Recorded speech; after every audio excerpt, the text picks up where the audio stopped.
Саламатсыңар балдар.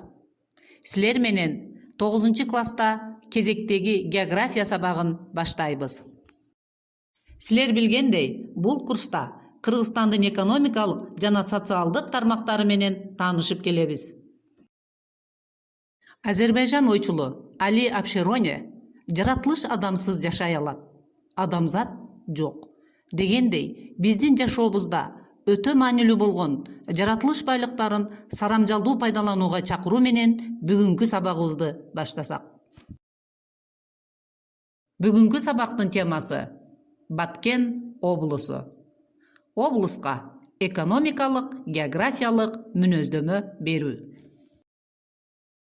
Балдар, бүгүнкү сабакта областтын географиялык абалы жана административдик аймактык түзүлүшү, жаратылыштык шарттарынын өзгөчөлүгү, калкы жана чарбачылыгы жөнүндө маалымат алабыз. Баткен областы 1999 жылы 12 октябрда Ош областынан өзүнчө област болуп бөлүнүп чыккан.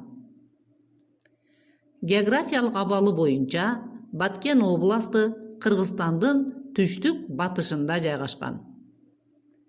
Административдик чек-аралары төмөнкүдөй өтөт. Биринчи, түндүгүнөн Өзбекстан Республикасы, түндүк батышынан жана түштүк батышынан Тажикстан Республикасы менен, ал эми чыгышынан Ош областы менен чектешет. Областтын аймагында башка мамлекеттерге тиешелүү болгон Шаймерден, Варух, Сох анклавдары бар. Областтын аянты 17.000 км квадрат болуп, республиканын аянтынын 8,5% түзөт. Ал эми калкы 2010 жылкы маалымат боюнча 441.000 кишиден ашык. Областтын борбору Баткен шаары. Областтын административдик аймактык түзүлүшү төмөнкүдөй. 3 райондон турат. Алар Баткен району, Кадамжай району жана Лейлек району. 4 шаар орун алган. Алар Сүлүктүү шаары, Исфана шаары, Баткен шаары жана Кызыл Кыя шаары. Ошондой эле областтын аймагында 5 шаарча жайгашкан. Алар Восточный, Совет, Кадамжай, Айдаркен жана Чабай. Областтын аймагында ошондой эле 198 кыштак, 29 айыл округу бар. Азыр балдар таблицалардан райондор, шаар, шаарчалар жөнүндө маалымат алалы. Биринчи таблицада райондор жөнүндө маалыматты көрүп турасыңар. Баткен району 1933 жылы түзүлгөн, аянты 6,2 миң км квадратка барабар, калкы 62.000 кишиден ашык. Борбору Баткен шаары. Кадамжай району 1938 жылы түзүлгөн, аянты 6,1 км квадрат, калкы 143 миңден ашык. Борбору Пүлгөн кыштагы.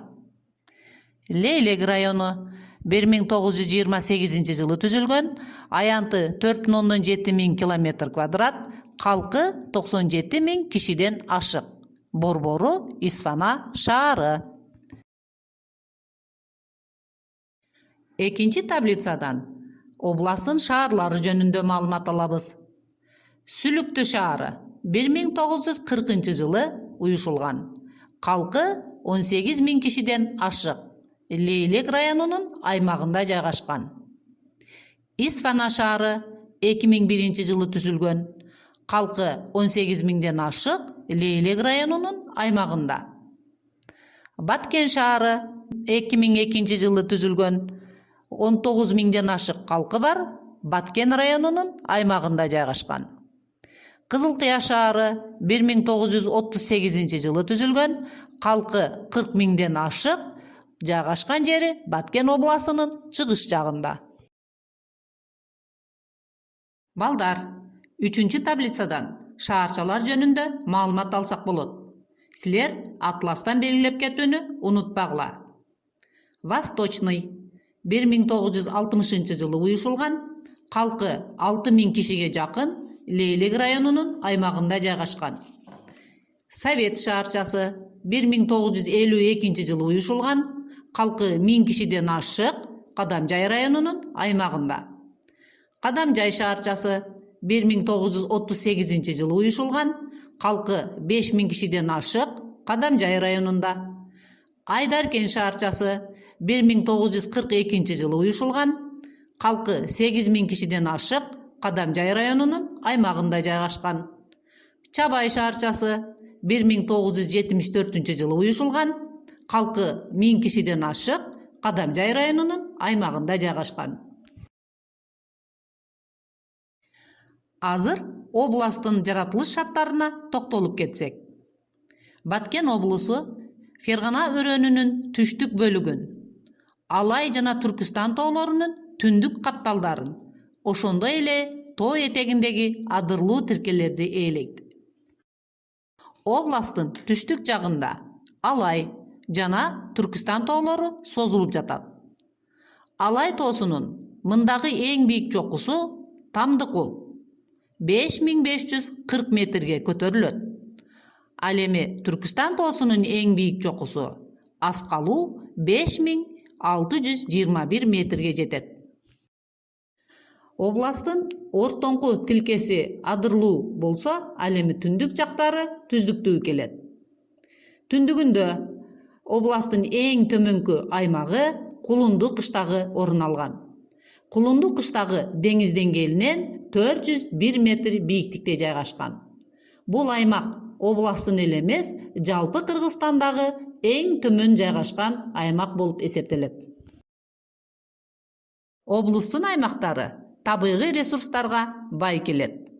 Алсак, кен байлыктардын бир канча түрү жайгашкан. Күрөң көмүр, Сүлүктүү, Кызылкыя, Шуран бассейндеринде. Ал эми нефттин запастары Бешкен Тагап, Ташрабат, Тамчы, Карагач кендеринде кездешет. Газдын запастары Сары Камыш, Сары Өтөк бассейндеринде жайгашкан. Областтын аймагында бир канча түстүү металлдардын запастары табылган. Алсак, Сымап, Айдаркен, Алыш, Чабай кендеринде, Сурма, Кадамжай, Түндүк Акташ, Шаркыратма кендеринде табылган. Темирдин запасы Надыр кенинде, алюминийдин запастары Караңгылы, Зардалы, Катыраңбашыда, полиметалдын запасы Канигут кенинде жайгашкан. Баткен областынын климаты жөнүндө маалымат ала турган болсок, областтын климаты континенттик кургакчыл. Жайы ысык, кышы суук, кургакчыл келет. 4-чү таблицада көрүнүп тургандай, өрөөндө январдын температурасы -3-7 градус, июлда орточо температура +25-26 градусту көрсөтөт. Ал эми жаан-чачындын саны 150-200 мм жетет. Тоо капталдарында болсо, январдын орточо температурасы -8-9 градусту, ал эми июлдун орточо температурасы +10 градуска жетет. Жаан-чачындын саны 300-600 мм жетет. Областтын аймагынан бир канча дарыялар агып өтөт. Дарыялар дээрлик бардыгы Сыр дарыя алабына таандык. Алай тоосунан Исфайрам, Шаймерден, Сох дарыялары агып түшсө, Түркүстан тоосунан Исфара, Исфана, Кожо Бакырган, Ак Суу дарыялары башталып, Өрөөн аркылуу агып өтөт. Мында табигый жаратылыш комплекстеринен Өрөөндө чөл жана жарым чөл, тоо этектеринде талаа зоналары, ал эми тоо капталдарында арчалуу, токойлуу, шалбалуу талаа жана субальпы, альпы зоналары таралат. Өзгөчө белгилеп кетсек, мында талаа зонасында Кыргызстандагы эндемик өсүмдүктөрдүн бири болгон айгүл гүлү, ал эми тоо капталдарындагы токойлуу, шалбалуу талаа зонасында Түркистан жана Зарafшан арчалары кездешет. Областын калкы боюнча маалымат ала турган болсок, калктын 92,8 миңи шаар калкы болуп эсептелет. Област калкынын 24%дан ашыгын түзөт. Бул көрсөткүч республикалык көрсөткүчкө караганда бир аз төмөн экендиги көрүнүп турат. Ал эми айыл калкы 348 миңден ашык болуп, жалпы областтык калктын 75,6%-ын түзөт. Мында калктын орточо жыштыгы 1 километр квадрат жерге 22,5 киши туура келет. Бул республикалык көрсөткүчтөн бир аз төмөн экендиги көрүнүп турат.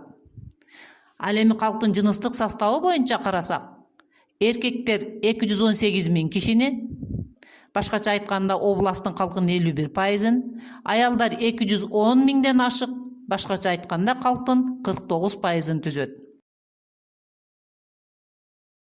Баткен областынын калкы көп улуттуу болуп эсептелет. Калктын 74%-дан ашыгын кыргыздар түзөт. Ал эми 14%-дан ашыгын өзбектер, 7%-га жакынын тажик улутундагылар, 2%-дан ашыгын орустар жана башка калктын өкүлдөрү кездешет. Областтын калкынын курактык составы боюнча маалымат ала турган болсок, мында өспүрүмдөр 43%-дан ашыгын, эмгекке жарактуу калк 50%-ын, ал эми эмгек курагынан өткөндөр 7%-дан ашыгын түзөт. Калктын курактык составын республикалык көрсөткүчкө салыштырып көрсөк, өспүрүм курактагы балдардын пайызынын жогору болушу мында төрөлүүнүн көптүгү менен түшүндүрүлөт. Эмгекке жарамдуулардын үлүшүнүн төмөндүгү сыртка эмгек миграциясына көп кетип жаткандыгы менен, ал эми эмгек курагынан өткөндөрдүн пайызынын төмөндүгү жашоонун орточо узактыгынын кыскалыгы менен түшүндүрүлөт. Баткен областы Кыргызстанга белгилүү болгон бир катар инсандардын мекени болуп саналат. Назарыңарда бул аймактан чыккан белгилүү инсандардын сүрөттөрү.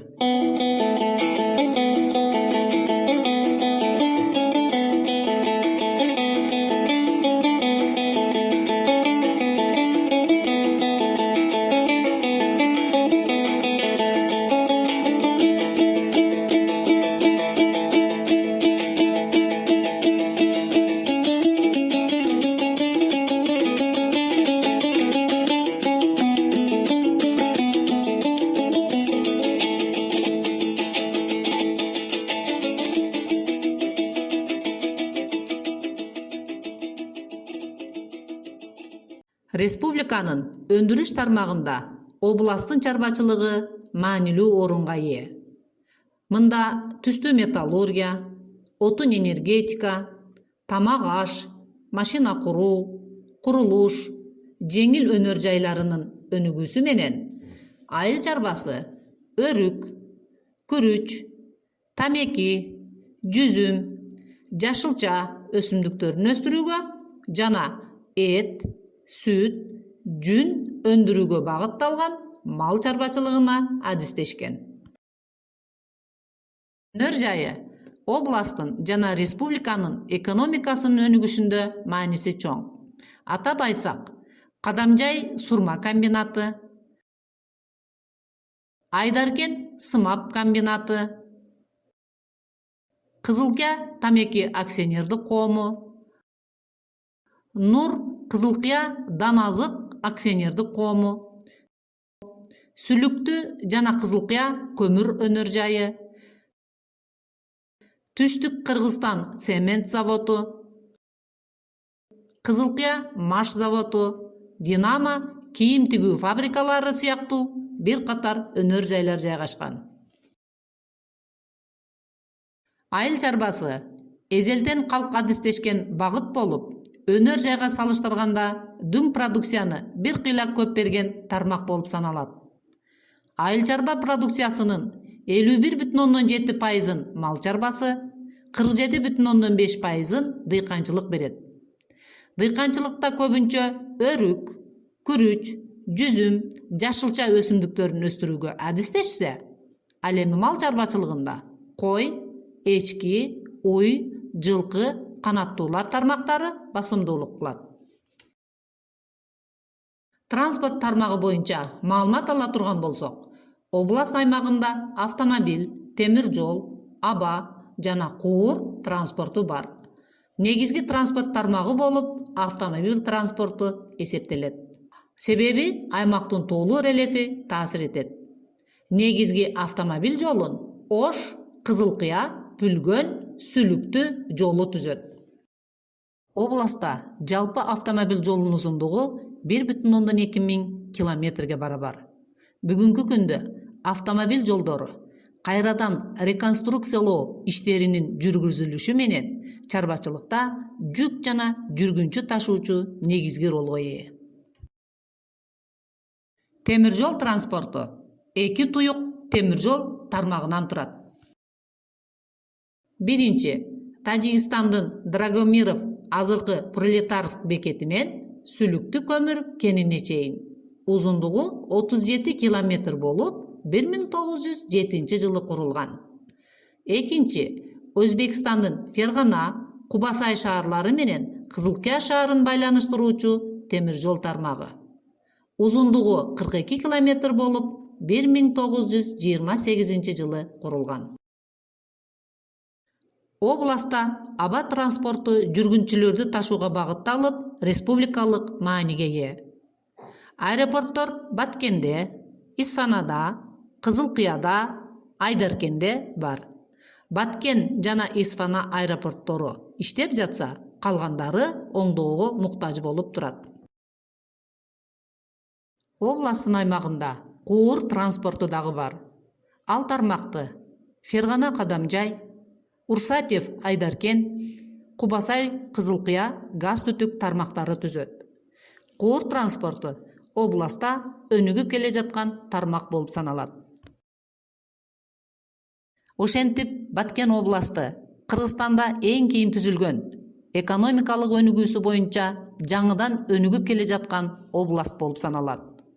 Областтын өзгөчө жаратылыштык ресурстары жана эмгекчил калкы келечекте экономикалык жактан өнүгүшүнө чоң шарт түзөт. Балдар, ушуну менен Баткен областы жөнүндөгү сабагыбыз аягына чыкты. Сабактын аягында бүгүнкү теманы бышыктоо үчүн бул ким, бул эмне суроолоруна жооп берип көрөлү. Бул жерде бүгүнкү темага байланыштуу теманын ичинде пайдаланылган ар түрдүү сөздөр көрүнүп турат. Силер бул сөздөрдүн кандай мааниге ээ экендигин туш тарабына жазсаңар болот.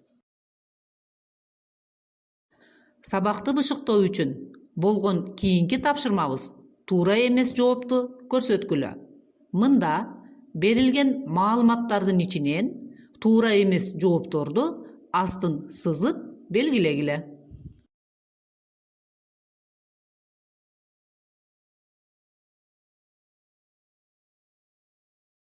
Сабактын аягында үйгө тапшырмага көңүл бөлгүлө. Үйгө тапшырма төмөнкүдөй болот. Биринчи, окуу китебинин 180-190 беттерин окуп, тема аягындагы суроолорго жооп берип көргүлө. Экинчи, Кыргыз Республикасынын экономикалык географиясы боюнча 9 класстар үчүн атласынын 8 бетине Баткен областынын район, шаар, шаарчаларын түшүргүлө. Үчүнчү, областтын өнөр жайлары боюнча кластер иштегиле. Төртүнчү, айыл чарбасында негизги тармактардан болгон Баткен өрүгү тууралуу кыска маалымат жазып көргүлө. Ушуну менен бүгүнкү сабагыбыз аягына чыкты. Көңүл бурганыңар үчүн чоң рахмат.